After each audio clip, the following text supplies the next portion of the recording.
নমস্কার। আজকে যে ভিডিও নিয়ে আসছি, অনেকে আমাকে হোয়াটসঅ্যাপে কল করে জানিয়েছেন, দাদা একটি ব্যবসা ভালো চলে তেমন কিছু দেন, আমাদের ব্যবসা খুব ডাউন হয়ে গিয়েছে, এমন কিছু দেন যাতে আমরা জীবনে দাঁড়িয়ে যেতে পারি। ব্যবসা ভালো চলছে না, আমার দোকানটা খুব ভালো চলতেছিল, পাশে একজন দেখে সে দোকান খুলেছে, এখন সমস্ত আমার দোকানের কাস্টমার চলে গেছে। সেই কাস্টমারের কাছে অনেক টাকা পাই, টাকা বসে আছে, সে টাকাও উঠছে না, দোকানও এখন চলছে না, কি করে চলবো? মানে অনেক ধরনের লোক অনেক রকম কথা বলতেছে। তাই বলছি, যারা আপনারা আমাকে বলছেন যে কিছু দেন ব্যবসার জন্য, তাদের জন্য তারা ভালো করে কথাগুলি আমি যেটি বলবো গুরুত্ব দিয়ে শুনুন আর সেইভাবে কাজ করুন। কাজ আপনাদের অবশ্যই হবে, শুধু আপনাদের একটু কষ্ট করতে হবে। সেই কষ্টটা হচ্ছে কি, প্রথমে স্বর্ণকারের দোকানে গিয়ে এতটুকু সাইজের একটি তাবিজ নেবেন, 3 ধাতু দিয়ে তৈরি করবেন, সোনা কিঞ্চিত নামমাত্রায়, রূপা, তামা, একটি তাবিজ বানিয়ে নিলেন।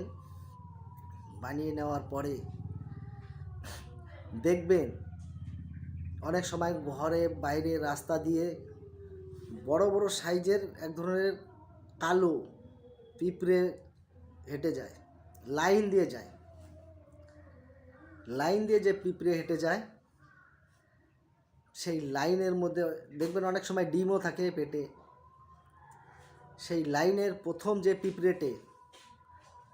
পিঁপড়েটা যে হেঁটে যাচ্ছে লাইনের প্রথম, সেখান থেকে একটু নিঃশ্বাস বন্ধ করে কিঞ্চিত পরিমাণ মাটি তুলুন, মাঝখান থেকে একটু তুলুন, আর শেষের থেকে একটু মাটি তুলুন। এই পিঁপড়ের লাইনের প্রথম পিঁপড়ের মাটি নেবেন, মাঝখান থেকে নেবেন, শেষের থেকে নেবেন। 3টে মাটি নিয়ে এক জায়গায় রেখে দিন। তারপরে আরেকটি জিনিস সংগ্রহ করতে হবে, সেটি হচ্ছে মৌচাক। মধু যে কাটে, সেই মৌচাকের ছাত লাগে, একটু মৌচাকের ছাত নিয়ে আর আপনাদের আর একটা জিনিস সংগ্রহ করতে হবে, সেটি হচ্ছে জুনি পোকা। জুনি পোকা ধরে সেই জুনি পোকাটা নিলেন। এবার এই 3টে জিনিস আমি ভিডিওর শেষে একটা যন্ত্র দেব, সেই যন্ত্র মানে 3টে জিনিস মাটিতে ভরতে, ওই তাবিজে ভরতে হবে। যেই মাটিটা নিলেন, মাটিটা একটু তাবিজে দিলেন, এই জুনি পোকাটার মাথা ছিঁড়ে সম্পূর্ণ বডিটা তাবিজে দিলেন। মাটি গেল, জুনি পোকা, আর ওই মৌচাকটা মানে ছাদ একটু তাবিজে ভরে দিলেন।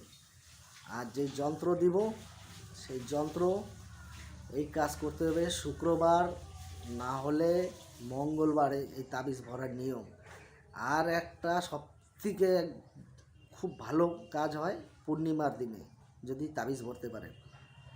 পূর্ণিমার দিনে ভরলে ব্যবসা ক্ষেত্রে পূর্ণিমার মতন আলো দেবে, জল করে উঠবে। জুনি পোকা দেওয়ার মানে আপনি জ্বলে উঠবেন, অন্ধকারে ছিলেন, অন্ধকার থেকে জ্বলে উঠবেন। ছাদ দেওয়া মানে কি, আপনি যে দোকান করতেছেন, আপনার ছাদের নিচে বা দোকানটা হচ্ছে ছাদ, সেখানে ওই পিঁপড়ের মাটি দেওয়া মানে পিঁপড়ের মতো লাইন দিয়ে আপনার খরিদ্দার আসবে আপনার কাছে মধু খেতে, মধুর ছাদ দিয়ে দিছে। এই জন্য এই জিনিস দিয়ে করতে হয়। আর এটা পূর্ণিমার দিনেই আপনারা করুন, সব থেকে বেশি ফল পাবেন। আর যন্ত্রটি লিখতে গেলে আপনাকে লাগবে লাল চন্দন আর কস্তুরি। লাল চন্দন কস্তুরি, লাল চন্দন ঘুলে নিলেন, তার সঙ্গে একটু কস্তুরি ঘুলে দিলেন, ঘুলে দিয়ে যে কোনো একটা কাঠি নেবেন, যে কোনো কাঠি নেন, দেশলার কাঠিতেও হবে, বা একটা বাঁশের কঞ্চি কেটে কাঠি বানিয়ে নিলে সেটাও হবে, বা একটা শোলা দিয়ে পাটশোলা দিয়ে কেটে বানিয়ে নিলেন হবে। হাত দিয়ে বা কলম দিয়ে লিখবেন না। এই কস্তুরি আর লাল চন্দন এই দুটোকে একসঙ্গে মিশিয়ে ভোজ পাতায় যন্ত্রটি লিখুন। লেখার পরে তাবিজে ভরুন। তাবিজ ভরে সেই তাবিজটি লক্ষ্মী দেবীর আসনে বসিয়ে ধূপকাঠি প্রদীপ জ্বালিয়ে পূজা অর্চনা করে মা লক্ষ্মীকে বলুন যে আমি এই কাজটা করতেছি, আমার খুব অর্থের প্রয়োজন, আমার ব্যবসা চলছে না, ব্যবসাতে যেন আমি দাঁড়িয়ে যেতে পারি, তার জন্য মা লক্ষ্মীর কাছে একটি দাবি করুন। করে সেই তাবিজটি, এটা মনে রাখবেন, উত্তর আর পূর্ব কোণে দোকানে ঝুলিয়ে রাখতে হবে দোকানের, তাহলে খুব ভালো। আর যারা অনেক সময় কী হয়, অনেক ক্ষেত্রে রেগুলার দোকান হাটে বাজারে করে, মানে আজকে এইখানে কালকে ওইখানে, তাদের জন্য এই তাবিজ গলাতে ধারণ করতে হবে।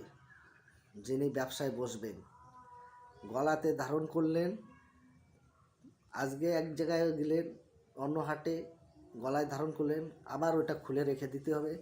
পরের দিন আবার স্নান টিনান করে আবার অন্য দোকানে যখনই যাবেন সেই ব্যবসায়, তখন আবার তাবিজটি গলায় ধারণ করতে হবে। গলায় ধারণ করতে গেলে লাল কাঠ দিয়ে, আর দোকানে যেটা ঝুলাবেন সেটাও লাল কাঠ দিয়েই ঝুলাবেন, অন্য কিছু দিয়ে করবেন না। এই তাবিজ আমার কাছে আমি যতগুলা আজ পর্যন্ত দিয়েছি প্রত্যেকের ব্যবসা রমরমারম চলছে। আপনারাও করুন, আপনাদের কল্যাণের জন্য। আপনারা করে দেখুন, কাজ না হলে তারপরে আমাকে কমেন্টে জানান, ফোনের মাধ্যমে জানান, দাদা কেন কাজ হলো না। এগুলি সব পরীক্ষিত জিনিস, কাজ অবশ্যই হবে। আপনারা শুধু ঠিক মতন কাজ করুন। ঠিক মতন কাজ করলে, প্রয়োগ করলে কাজ অবশ্যই পাবেন, এতে দ্বিধাবোধ নাই। অন্য কিছুতে বলতে পারবো না। এই তাবিজে কারেন্টের মতন কাজ করে। আর একটি জিনিস, প্রত্যেক শনিবারে আপনারা যদি আর একটু কাজ করতে পারেন, তাহলে দোকানের নজর দোষ কেটে যাবে। সেইটা আমি টোটকা বলে দিচ্ছি। প্রত্যেক শনিবারে এই কাজটা করতে হবে, সেটাও খরচা বেশি নেই।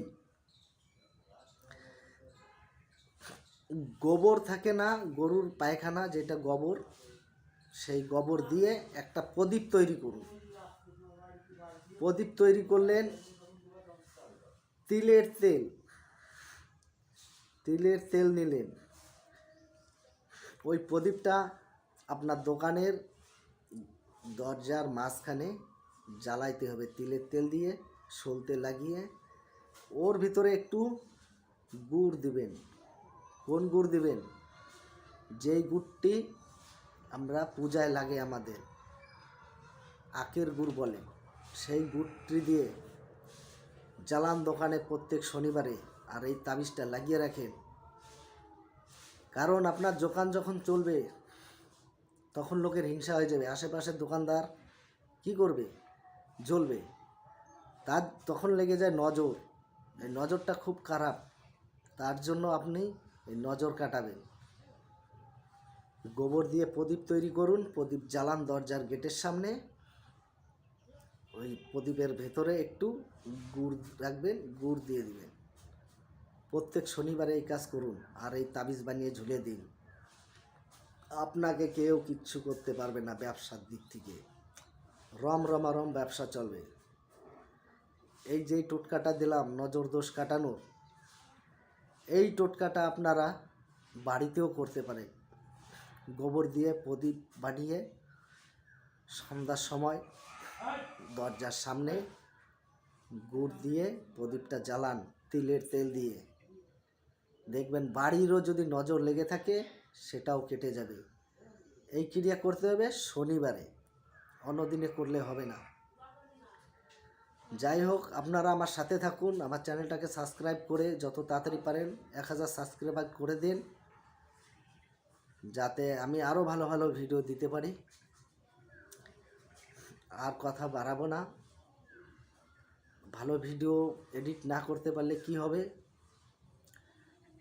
একটা কথায় জানেন কি, চেনা বামনের পৈতা লাগে না। আমিও সেটাই বলবো জোর গলায়। যারা চেনা তারা আমাকে ঠিক চিনে নেবে, বিশ্বাস করবে, আর তাদের কাজ হবে। বিশ্বাস না করলে কাজ হবে না। আমি অন্য চ্যানেলের মতন সাজিয়ে গুছিয়ে বলতেও পারি না, আর সেটা বলবোও না।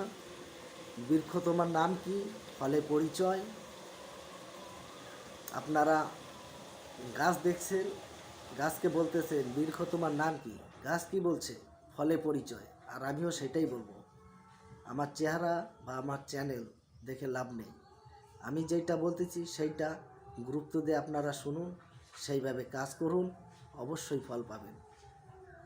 তাহলে চ্যানেলটি সাবস্ক্রাইব করে দিন, লাইক করবেন অবশ্যই, কমেন্টও জানাবেন। রাখছি, নমস্কার।